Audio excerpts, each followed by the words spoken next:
On the 150th birth anniversary of Edward James Corbett, popularly known as Sir Jim Corbett, forest officials, environmentalists, nature guides and local residents came together in towns across Uttarakhand to honor his legacy and the role he played in conserving India's wildlife.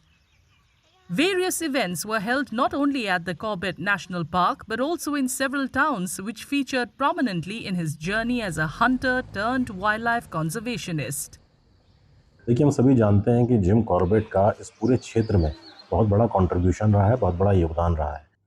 आज उनकी हम 150वीं जो जन्म दिवस है उसको मना रहे हैं। ये दिन बड़ा महत्वपूर्ण हो जाता है ताकि उनके जो मैसेजेस हैं उनको जन जन तक पहुंचाया जा सके। इसलिए हमने कई तरह के प्रोग्राम हम इसमें आयोजित कर रहे हैं।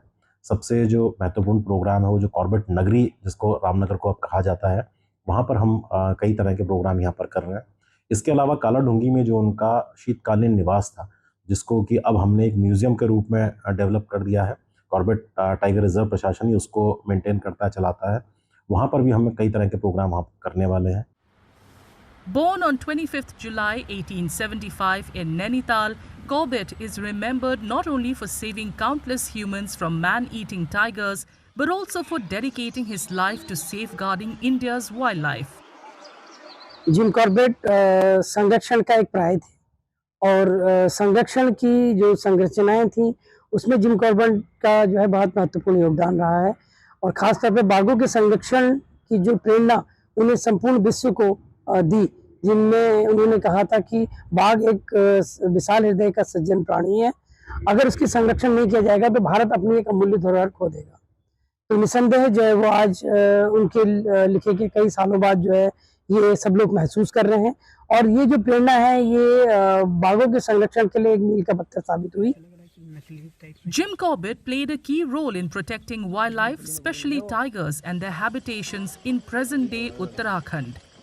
To honor his legacy, India's oldest national park, the Haley National Park, was renamed as Corbett National Park in 1957.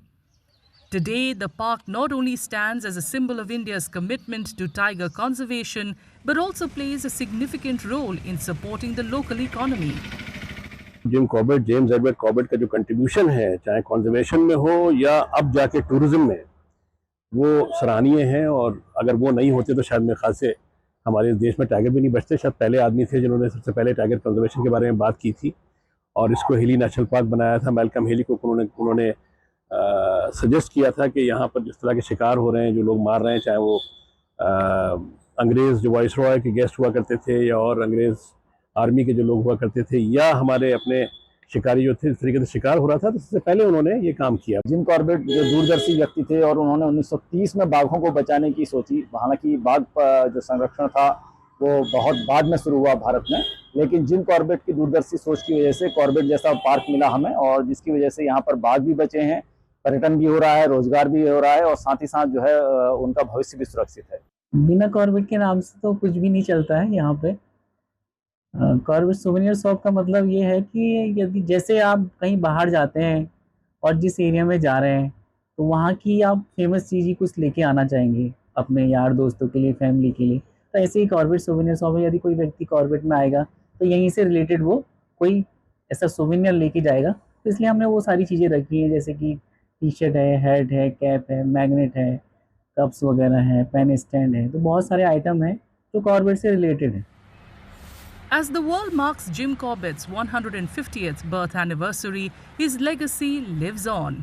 From protecting people to protecting wildlife, his work continues to inspire generations.